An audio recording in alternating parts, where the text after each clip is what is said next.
Huh. Watching Kyle's unboxing videos again? Yeah, he always finds the coolest... No way! A robot dog? Gotta ask where he got it. Or use your Samsung Galaxy S24 Ultra. Just draw a circle around the dog on your screen, and it shows you where to buy it right in the app. Whoa, I just learned a new trick. And that for once, I beat Kyle to the next big thing. Circle it, find it with the new Galaxy S24 Ultra and circle the search with Google. Get yours now at Samsung.com. Internet connection required. Results may vary based on visuals. Hey there, Duke fans. We are bringing you this episode on Monday evening, but we recorded it Monday morning before the ACC announced their all-ACC selections, including Mark Williams as Defensive Player of the Year and Paulo Banchero as Freshman of the Year. Coach K did not win ACC Coach of the Year, as we speculated he might, but we will react to all of the all-ACC selections on our next episode. So, all right, enjoy.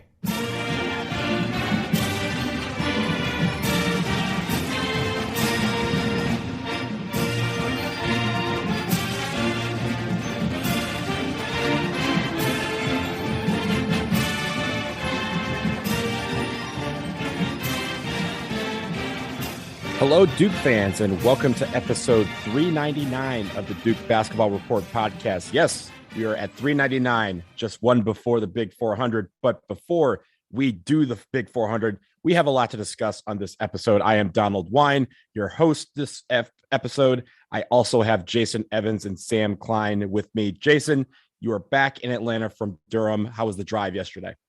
I wasn't too bad. It actually provided me. I was driving with a good friend of mine, who Jonathan, and he is a huge Duke fan. And we pretty much spent the entire ride. We did listen to our podcast, but we spent most of the ride talking about the team. Jonathan's a really, really smart observer of basketball and of the Duke team. And I've got. We'll get to this later, but there are a couple of things that came up in my conversation with him where I'm like, you know what? I need to talk about that on the podcast. We didn't get to it. It's stuff that's worth discussing. Yeah. I also, of course, rode with a friend. My buddy Kyle rode down with me and back with me. So we had lengthy discussions on the ride back to DC about the game and just everything that took place over the weekend and just taking it all in and kind of reacting to it. Sam, you are, I believe you're on vacation with your family. How is that going so far? Good. I am out in Colorado. I'm back in Colorado. Let's see. In terms of Duke fans that I have talked to extensively since the game, it's really just my dad, and he has not had particularly deep thoughts to share, but I'll share them anyway because we're sharing thoughts from friends.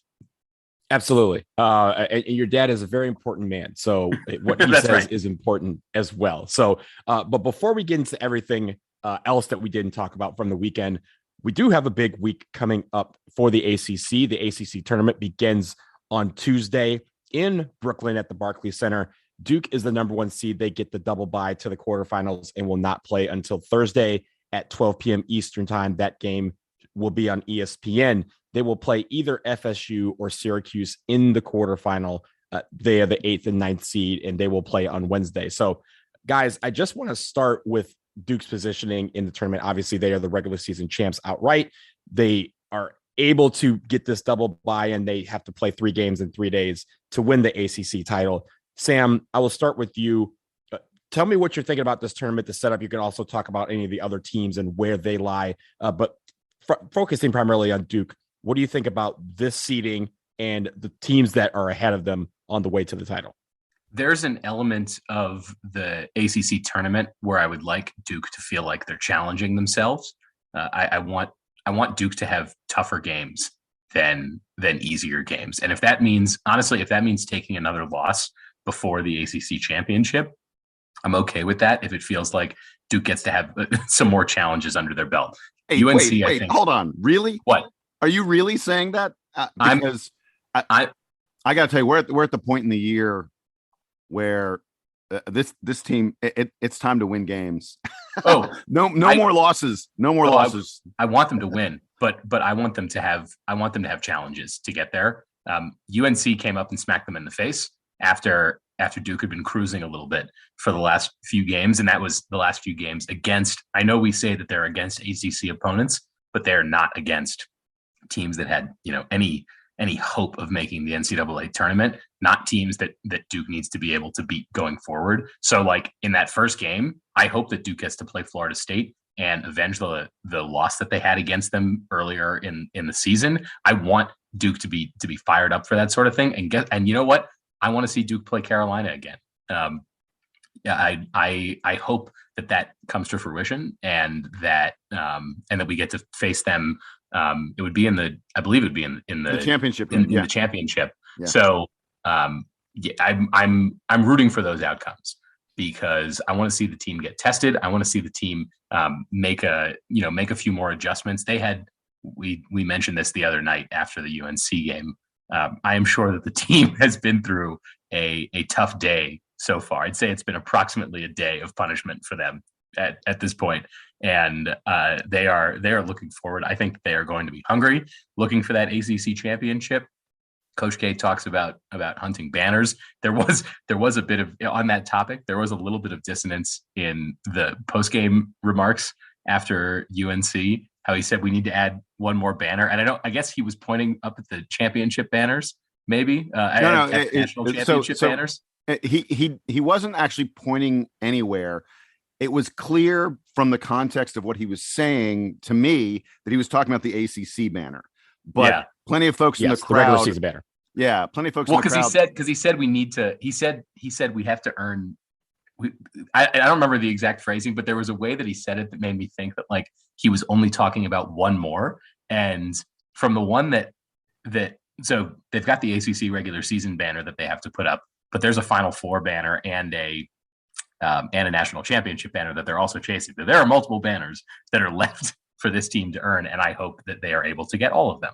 And it's worth noting that if they win the ACC tournament, that Duke would put up one banner that would say regular season and tournament champion. They don't put up two banners for in 1 year. Winning the ACC tournament isn't even worth a banner at this point. So it is if you don't win if we win either the regular season or the tournament, they put up a banner for it. But if they do both, they only put up. There's only one banner. Now we're just getting into banner semantics. Banners, banner minutia. By the way, Sam, I wanted to play off of one thing you said really quickly.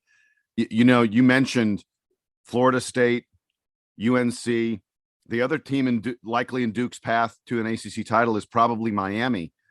This is I think it's a very interesting revenge tour that we could see this team take. If they get Florida State, which I think they will, I think Florida State will beat Syracuse. If they get Miami, that's a tough one. That'd be Miami and Wake Forest. I'm not sure that Miami wins that game, but certainly possible that they do. And then whether Carolina comes out of the bottom half of the bracket, that's way too far out to project, but it's possible that we're about to see Duke take a revenge tour through the ACC if those are in fact the teams that they play. And I wanted to mention really quick, because I think folks may not have been paying attention and known what's going on with Florida State lately. They are not the team that Duke sort of smacked around and was struggling for a while with terrible injuries. Florida State's gotten a bunch of players back lately. And this could be I think that they are going to handle Syracuse perhaps fairly easily. And they could be they're a matchup problem for Duke. They're going to have Raekwon Evans back. They've got Anthony Polite back. They've got Caleb Mills back. I mean, none of those three guys played against Duke when we beat them in Cameron. And all three of those guys played a very significant role when we lost at Florida State. They're still be missing Malik Osborne and 7'4" Naheem McLeod, whatever that guy's name is. He's 7'4". That's all I know about him. But this is still a really tough team. And I want people to keep an eye if we play Florida State. And I believe we will. Keep an eye on John Butler. Remember, he had a huge game against Duke in the first game, didn't do much in the second game. He's been really hot for them lately. In their past two games, he is 6 of 10 on 3-pointers. So he's shooting a ton from the perimeter, even though he's 7'1". And he has 7 block shots in their past two games. So Butler is really starting to play well. I actually worry more about Duke against Florida State than I do about, if we get past that game, who we might face a little bit further down the road. So for me, Sam, I think you alluded to something that I think is important, and it's the challenge aspect. But when I think about the challenge that Duke is facing in this ACC tournament. The challenge that I want to see them is the challenge mentally and not necessarily physically. Obviously, there's 3 games in 3 days. That's still a lot of games in a short amount of time. But the great thing about Duke is that they're the only team in this tournament that's guaranteed to have more rest than their opponent every single round. They're going to be at noon on Thursday. They're going to be at 7 o'clock the first game on Friday if they win. And then obviously the ACC tournament final on Saturday, they will have the edge over their opponent as far as rest. But I don't want them to be beat up physically. I don't want teams to come after them physically and tire them out. I want to see more of the mental aspect of things. And I think when Coach K, after the game on Saturday, said that we let you down and that he was disappointed in the performance of the team, I think it was more the mental aspect and not necessarily anything physical. And I think that's the challenge for this team is how can you lock in, focus like we've done on the road so well this season. How do you lock in and close everything out and put your mind on the next play, the next possession, the next attempt, and make it where this is still going to be a challenge for them in other areas, but the physicality is not the one that I want. It's the mental aspect, because I think that's the one they need to improve the most on before entering this NCAA tournament, where they could be, potentially leading the ACC and being, sort of the banner, the flag bearers of the conference in that tournament. So that's what I'm looking for from this team. It's also a favorable setup, as you said, Donald, not just that that Duke's got good times during the tournament, but that they get a few days now to really prepare for it and to reset from that UNC game. And I don't know exactly what Coach K does to get them into postseason mode, but it is this is high time for Duke to get there. And by the way, the motivation to win is not just because it's cool to win the ACC tournament, but because there really could be seeding implications for Duke. I think the best outcome left for them is probably a number 2 seed. I think that things would really have to go awry for them to get a 1 seed. And at this point, there are sort of too many teams that have good resumes to best Duke in that area. But not winning the ACC tournament or losing to someone that you really shouldn't could drop Duke down to a number 3 seed. And so there are like compounding implications for that. So they really want to be protecting their NCAA tournament status in addition to winning this banner. And where we fall on that seed line within the number 2s, like being one of the top number 2s or one of the bottom number 2s, plays a role, as the NCAA starts to slot teams around. If they've already slotted your desirable bracket with someone else, you don't get it. You get shipped somewhere. You get shipped to a region maybe that you don't want.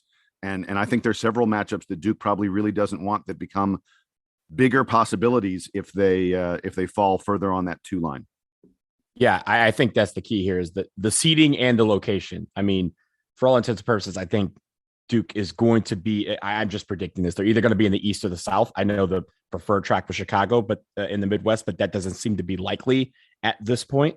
But yes, I think the seeding is one thing, but really the location and who would fall in the lines ahead of them or below them in that region. So it'll be interesting to see how that works out. And I think honestly, it starts with just winning the tournament, and then you have more of I won't say more of a say, but I feel like the path would be a little bit clearer in that case. Jason, I want to shift to you because obviously Duke is not the only team playing in this tournament, and there's a lot of other teams that could have a say in who is crowned the ACC tournament champion. So why don't you talk about some of the other teams that have, at least the analysts are saying, have a good chance to contend for this title? Yeah, so it's very interesting. Both Bart Torvik and Ken Pomeroy run simulations based on their all their advanced metrics about who could potentially win the ACC tournament. And the really interesting thing to me is that those simulations really don't like Notre Dame. In both cases, they say Duke has about a 50% chance. Torvik has them a little over 50. Pomeroy has Duke a little under 50.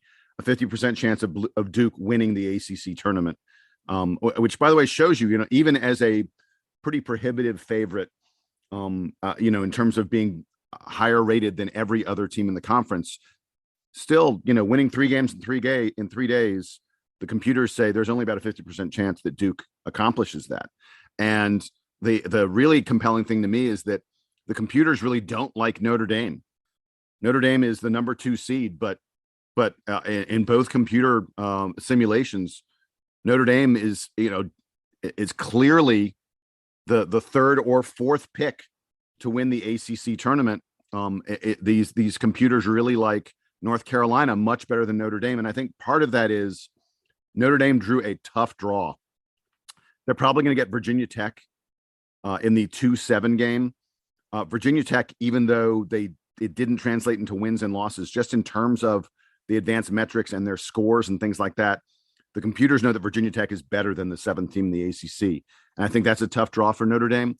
The other thing is I think Notre Dame's pretty likely to get Virginia as their in the next round. And that could be another really, really tough game for Notre Dame. I don't like Notre Dame's draw at all. I actually like North Carolina, even though Carolina's the 3 seed. I like Carolina's draw a lot better than I like Notre Dame's draw. So we'll see how it all works out.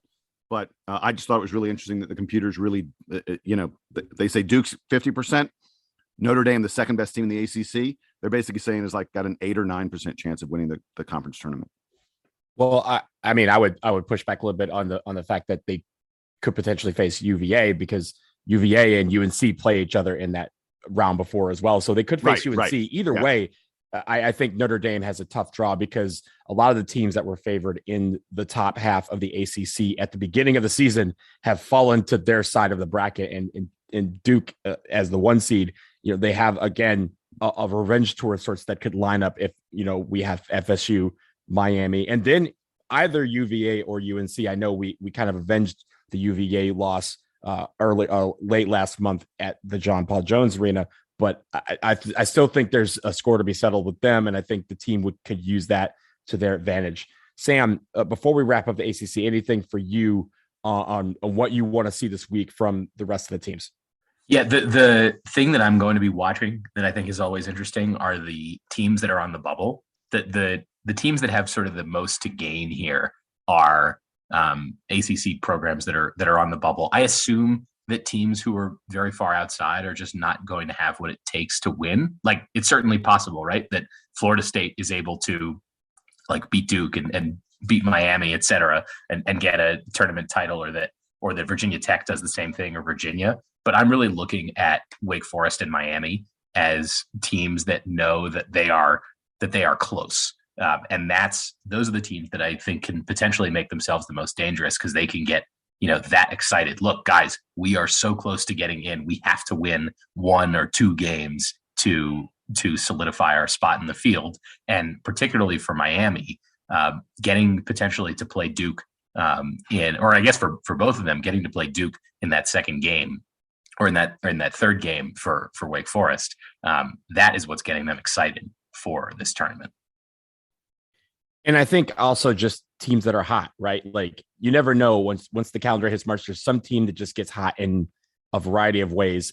They can, and we've seen teams in other conferences go 5 games in 5 days and win their conference tournament and get to the NCAA tournament in a tournament that they weren't supposed to get to. Who's hot right now in the ACC is North Carolina. So, if they're making it to the final, that means that they're on an incredible winning streak, highlighted by that Duke win. So, who's not the team that usually is hot this time of year? Syracuse. They've lost 4 in a row. Bad too. Not close games. Couple of those were against us, and yeah, they weren't pretty. But we will see what happens to the ACC tournament. Again, it starts tomorrow on Tuesday. All the games are usually on ACC Network, ESPN, or ESPN2. So check your local listings for that. Again, Duke will not open until the quarterfinals on Thursday. That will be a 12 p.m. Eastern time tip. So go ahead and put in your work lunch right now for Thursday, and that way you can watch Duke play. But we'll leave it there. We're going to take a quick break. On the other side, we have a couple of other things that we want to talk about in the fallout from the Carolina game this past weekend. And also, we'll talk about some of the gifts that Coach K received from the university, and we will discuss what we think of those gifts after this.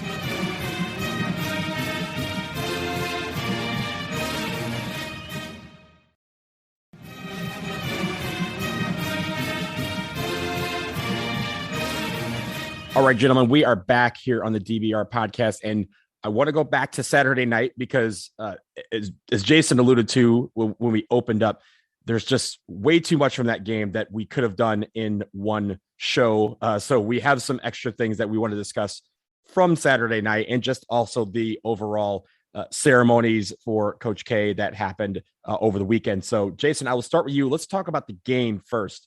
I know there's a couple things that you wanted to highlight, but I want to start with the late foul on Mark Williams, or late in the first half, that in my mind should have been a charge on Armando Bacot, which would have given him 3 fouls. But I know you and I were at the game, and we both looked at each other at the end of the half and said that was a game changer. Yeah. So this is a key play. And I was listening, like I said, I was listening to our podcast, and I don't think we talked enough about how significant the final couple minutes of the first half were in determining, what happened with this game in the second half.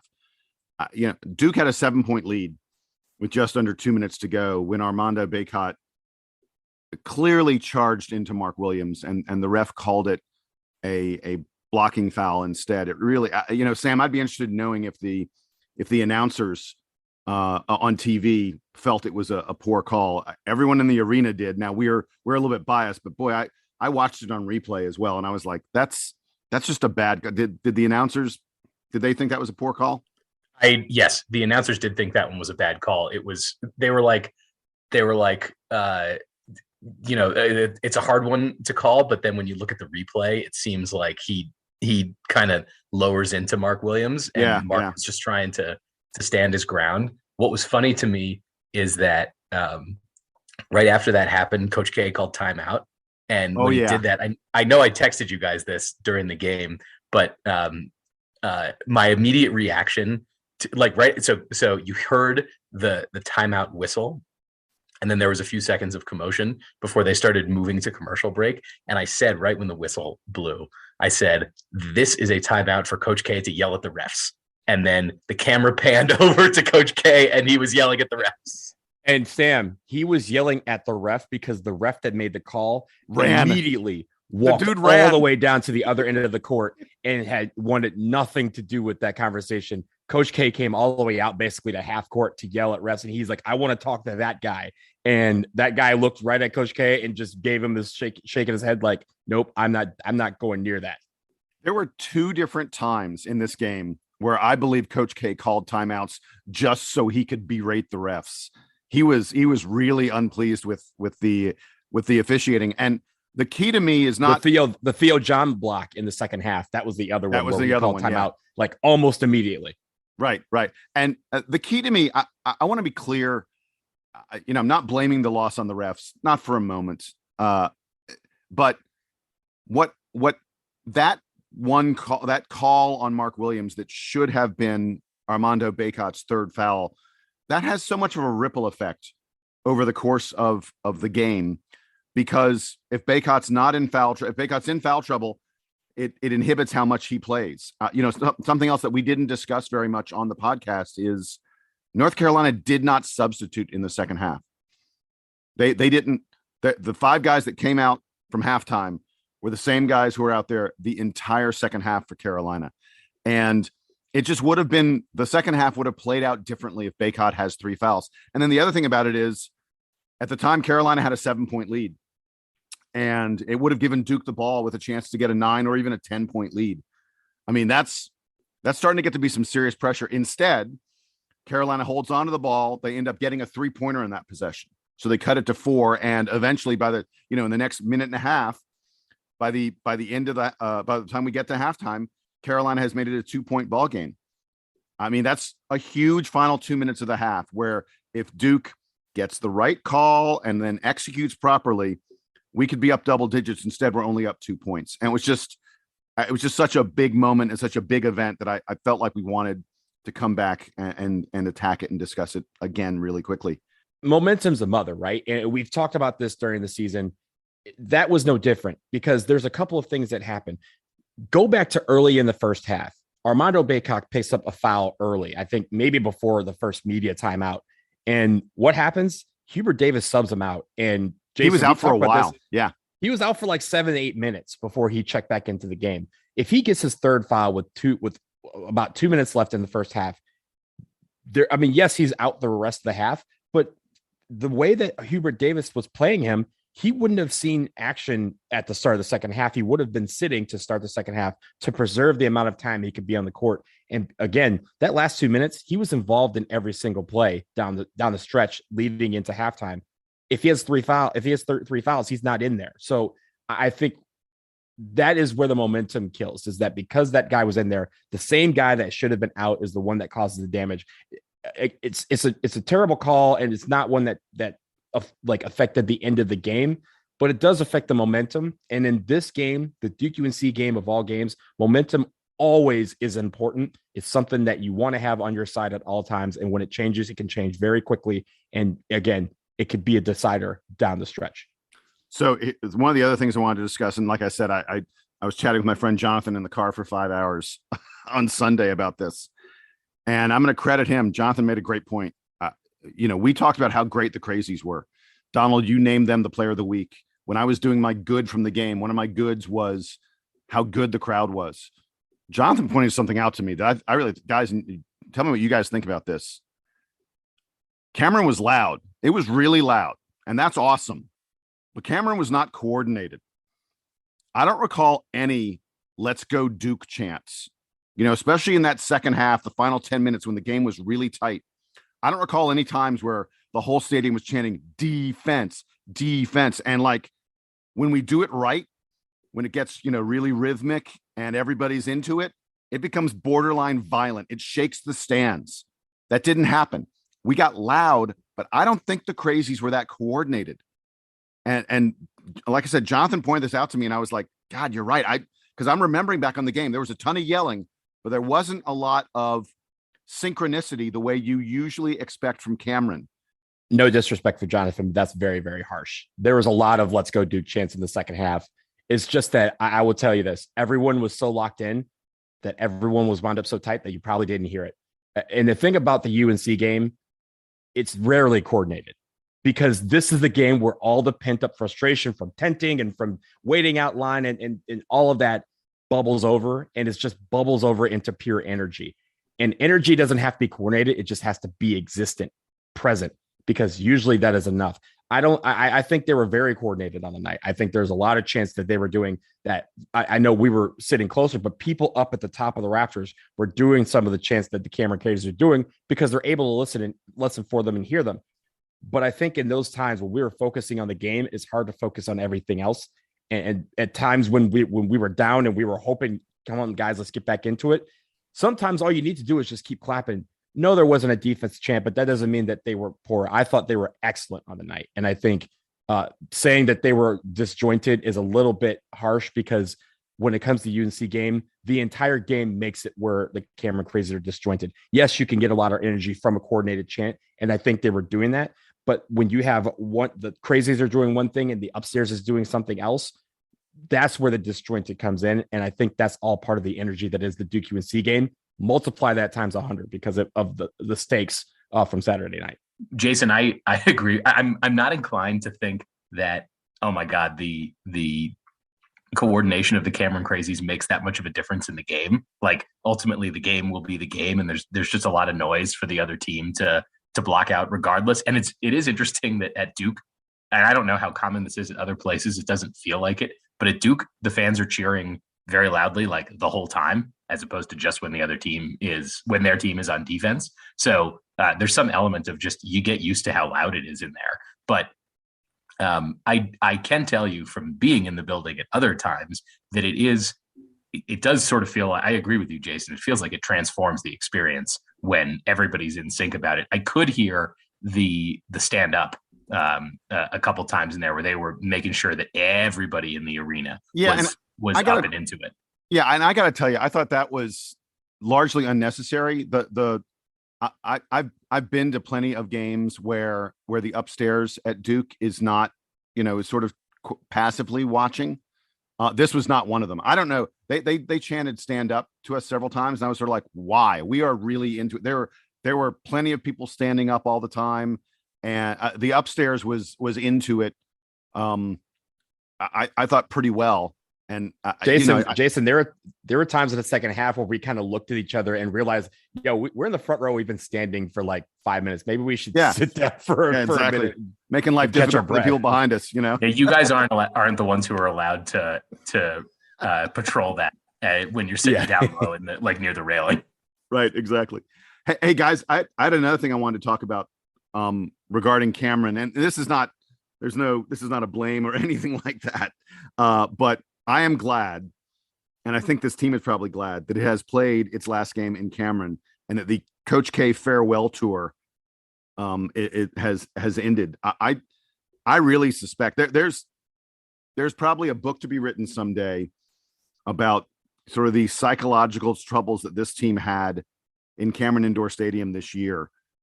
We were clearly much worse at home than we were anyplace else. And I went ahead and just dug into some numbers, and I'll admit this is a small sample size, but these numbers are pretty striking. I looked at the 6 ACC teams that Duke played twice, that Duke played home and road. Here are the numbers. You ready for it? North Carolina, we're plus 20 on the road, minus 13 at home. Wake Forest, plus 12 on the road, only plus 2 at home. Florida State, minus 1 on the road. We lost, minus 1 on the road, plus 18 at home. But it's worth noting that was a Florida State team that's missing all 5 starters. But I'll still count that. So that's the one game where we were better at home than on the road. Syracuse, beat them by 25 on the road, beat them by 20 at home. Virginia, beat them by 4 on the road, lost at home. Clemson, beat them by 18 on the road, only beat them by 2 at home. All right, that was a ton of numbers. I got just a couple more. On aggregate, I totaled all those numbers up. Against those 6 teams, Duke was plus 78 playing on the road, plus 28 playing them at home. That's a 50-point difference against 6 teams. And if you take out that freaky Florida State game, again, where they're playing without any starters, Duke is 70 points better on the road than they are at home in the 5-6 games that we're talking about. I mean, that's striking. Again, I know it's small sample size, but I think maybe this team is relieved that they're not going to be playing in Cameron anymore this year. Well, I also think, Jason, those numbers don't take into account the fact that in a couple of those games, particularly the game against Wake Forest, where we ended up winning by 2, we were up by 19 at home, and we were not able to close out the game with that score. So, it's interesting that we were able to be better. And remember, we talked about in December, we're like, man, we just got to get some games at Cameron because we're terrible on the road. And now we look back at the season, we go, on the road, we were road killers for the majority of the season. And at home is where a lot of the struggles were present. I do want to move on to the post-game ceremony, because I think that's the thing that's had a lot of people talking about, just what Coach K was given by Duke University. And for those out there who for some reason missed it, I'm going to run through quickly what was presented in this post-game ceremony. Michael Harrison, who is the Duke Alumni Association president, presented Coach K. They are building a bench at the new Alumni Center that just opened this past year, and they are naming it the Coach K bench. It will be painted blue, and it has some design, but it's one of the wooden benches that if you've been to Duke, they're always everywhere where people can sit. And basically they put that there as kind of a symbol of something that is a symbol of Duke for Duke students. But they're having a Coach K bench at the Alumni Center. It's a wooden bench. It's not a concrete bench or a stone bench or a marble bench. It is a wooden bench. So we'll leave it with that. Nina King, the athletic director, presented Coach K with a framed set of jerseys that contain elements of Coach K's 3 stops: Archbishop Weber High School in Chicago, Army, and then Duke. It also had numbers on the jersey, number 44, which was his high school number, and number 12, which was his number at Army. And the jerseys, it was interesting because the jersey was like Duke blue, but it had the number 12 in the gold, I guess, or the beige of the Army Knights. So I think that was pretty interesting. And then finally, Vincent Price, the president of Duke, presented, or I guess announced the Krzyzewski Family Scholarship. 5 senior student athletes representing the 5 members of the family and the 5 national championships, although he jokingly reserved the right to make it 6 if we win another title. They're getting scholarships in the name of Coach K and the rest of the family, Mickey, Lindy, Debbie, and Jamie. So I thought that part was really cool. Now, I want to turn to you guys and Sam, I'll start with you because there's been a lot of controversy about these gifts, and knowing what he has received on the road from other teams. I'm just going to go through something off the bat. Someone had emailed us, and a couple people had mentioned on the forums that they were surprised that Cameron Indoor Stadium was not renamed. That was never going to be in the cards because as of right now, Coach K has his name on the court. And that is usually how things are done when it comes to renaming institutions of basketball. At this point, you have the name of the building and you have the name of the court. So I don't think it was going to be renamed Cameron Krzyzewski Indoor Stadium. That was never in the cards, but I think a lot of people are upset that it wasn't. Sam, what did you think of these gifts? Were you excited to see some of them? Were you perplexed at some of them? Or did you, just give me your thoughts on what Coach K received from Duke University? I didn't have that strong of a reaction to any of it. I thought that the bench was cool. I guess so. To the point about them not renaming anything after him, how many things do we have to name Krzyzewski on the athletics campus? The basketball court, the practice facility, and the field out front where everybody pitches their tents are all named for Krzyzewski. I got the answer to this. I came up with this answer. What they should have done is they should have named the stadium Cameron Indoor Stadium with a K instead of a C. That's branding, right? No, so Coach K already has his name all over the campus, and there are other places around Duke and Durham. There's the Emily K Center, which he started, has his name on, or I guess has his mother's name on it, but Mike Krzyzewski's name is in a lot of places already. I don't think that's a problem. I thought that the bench was the coolest thing because it was the most like uniquely Duke thing that they could have done. And I saw some, I can't remember where this was, and I don't need to pump it up too much, but I saw some Twitter dummies making fun of them giving him a bench. And I thought to myself, there's no Duke people that are looking at that and being like, what is that about? I can only imagine it's people who haven't visited the campus before or don't know much about the campus, because large benches are like one of the features of the Duke experience. And so to me, it felt like, look, they've already named a bunch of big things on campus after him. They're already giving away scholarships in his name. What is something like, that's maybe a little bit more subtle that could still be in his honor? I think a bench is like a perfect thing for that. Yeah. So the thing I'd say about the bench is there were, I will freely admit, Donald will tell you, when they said, so we're putting a plaque and we're naming a bench after you, I turned to Donald. I was like, really? That's what they're doing? I mean, it's nice. I like the bench idea. It's a good idea, but it felt like, is that all you're doing? The Alumni Association? You've got some rich alums. All you can do is put a plaque on a bench. And I've had a fair number of friends say, like, I can't believe he did this. And I think part of the problem was the messaging around it.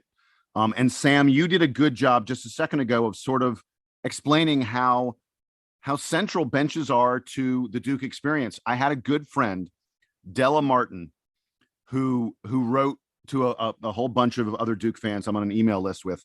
And Della said, the problem with the bench gift was they didn't explain it. I'm going to read to you what Della said about the bench, what they should have said. And tell me, guys, I mean, this would have completely changed our view of it. She said, the Alumni Association should have said, Coach, you and your family have given so much to Duke, and you've been one of the many focal points of student social life on campus. Another focus of student social life are our iconic benches that are built by the students. The benches spend time supporting the students. They're a place to hang out with friends, a place to kindle a new flame, a place to read along on a gorgeous spring day. The benches support the students until something phenomenal happens and we win a title and we burn the benches to celebrate that winning of a championship. As a tribute to you, Coach, and to the countless students and alumni you've inspired, you will have your own bench in front of the Alumni Center.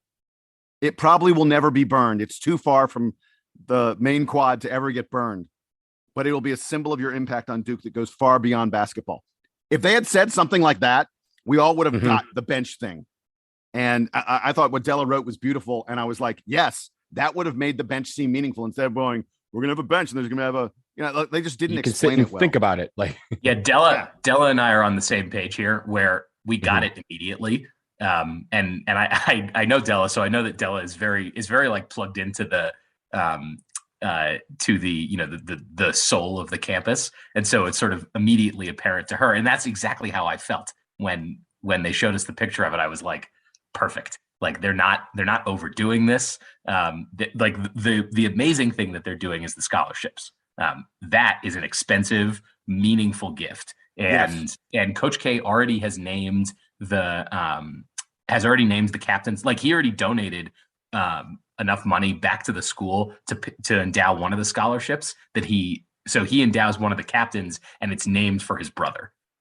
Another example of the Krzyzewski name already being on campus. And I think it's worth noting, it wasn't entirely clear to me, but I believe that the 5 scholarships that they've endowed are not specifically for basketball. They're for student athletes. Right. Yeah.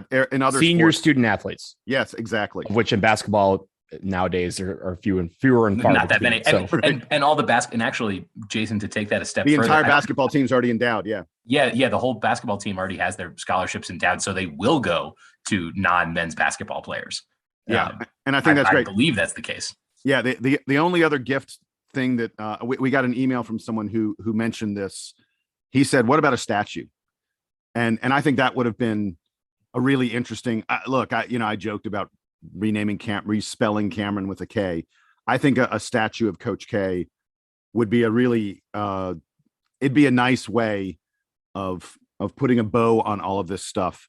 It would. I wouldn't be surprised, Jason, if a statue or a bust is in the works, and that maybe they just weren't ready to announce it yet, because we already have Eddie Cameron on a bust outside of Cameron Indoor. Right. I think there are a couple, like the only full statues on campus are members of the Duke family. You could argue that Mike Krzyzewski has gotten himself to the point where he is as important to Duke University in the history of Duke University than maybe all but the Duke family. And look, Benjamin Duke, I don't know what Benjamin Duke even did for the school. He's got a full statue. So fine. Make Coach K a statue. That would be cool. So I was talking about this with my buddy Cal on the way back. We were talking about the statue idea or the bust idea. And I think that would have been a great idea. I would not be surprised if they kind of mentioned that to Coach K, and Coach K said, I don't want to see my face on a statue at this university as long as I'm around. So maybe that's something. It could be in the works. It could be like a bust inside of the entryway, the new entryway to Cameron. But maybe it's something where it's coming down the road, or maybe 40, 50 years from now when Coach K is gone. But there's a couple quick ideas that I thought were cool. One, the statue or bust idea was one. You would have to probably create statues to kind of make it work for other famous Duke coaches like Wally Wade, and maybe have it that way. But the other one, I thought, create a new wing at the Hall of Honor and kind of make it the Coach K wing. I think that's probably going to be in the works. They can't fit all his stuff in the Hall of Honor as it is right now. And then finally, Sam, you mentioned that the only statues on campus are statues of the Duke family. Well, I was thinking, the quads are all named after former Duke presidents. Name the Maine West quad after Coach K to signify, because again, that's where the benches are burned. It is the center of student life on campus outside of Cameron and Krzyzewskiville. And that might be a cool way to kind of honor, especially saying, yes, you are on par with some of the great presidents that have served this university proudly. So I thought that might have been a cool idea. But again, this is also me talking, and maybe this is something that Coach K himself may not have wanted. Hey, I'll just say, Sam has brought me around on the notion that there's enough stuff named Krzyzewski. I think I don't think we need Maine West quad named after him. I mean, it would have been fun. Cool. I was gonna say it's cool. You can't like give him enough honors, but his name is already in a lot of places, so it's fine if they don't do that. I think now that I'm thinking about it, a statue would be cool and is probably coming at some point. Maybe they announce it at the banquet or something like that. And the great thing about a statue is versus a bust, people go and pose. Like if you put a statue in the right kind of place and the right kind of pose, people will take pictures with it and pose with it. And it becomes sort of, oh, you have to go visit, and do this at this statue. So yeah, I that's the one thing I'd like to see. Maybe they wait a month and they make a statue that has him holding up 6 digits.